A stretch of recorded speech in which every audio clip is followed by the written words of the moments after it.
ગઢપાવાની કાળિયા હો સોળે સળગાર સજી અને મારી ગઢપાવાની કાળિયા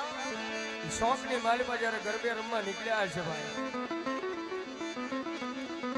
અને તેથી પાવાનો રાજા હો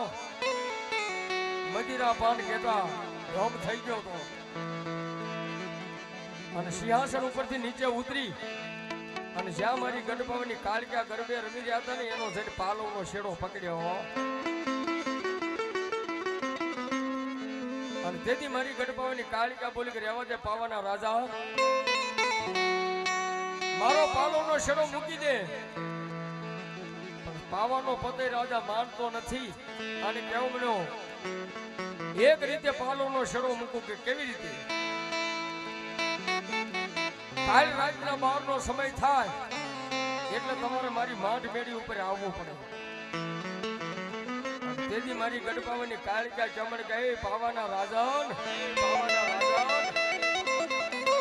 ભૂલી ગયો તું ભૂલી ગયો જે કાળા માથાના માનવીની તું મને બાઈ સમજતો હોય તો હું ઈ નથી હો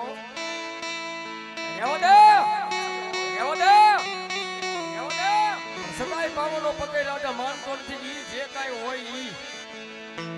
પણ કાલ રાતના 12 ના ટકોરો તમારે મારી માંડ મેડી ઉપર આવવું પડે અને તેથી મારી ગઢપાવાની કાળિયા બોલી કે હવે પાવાના રાજન તારા ભાગ તારી હારી સાહેબ એટલે મેં કહ્યું છે કે દેવીઓ જે કિલ્લા પાડ્યા હોય ને આપણા વડીલોએ વડવાઓએ જે કિલ્લા પાડ્યા હોય ને ઈ કિલ્લા ઉપર હલાય હો સાહેબ આડું અવળું ન જવાય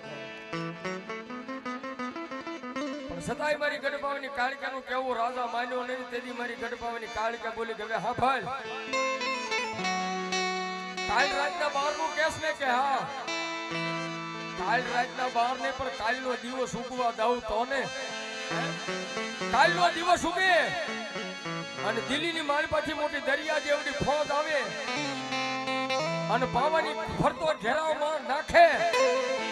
અને તોપુના મોરસા મંડાય અને જો તારા પાવાનું પતન નો કાઢી નાખું ને તેથી તો હું ગઢપાવાની કાળિયા અને તેથી મારી ગઢપાવાની કાળિયા કહે છે હું કે છે એ મેલ મેલ મેલ મારો પાલવડો મેલ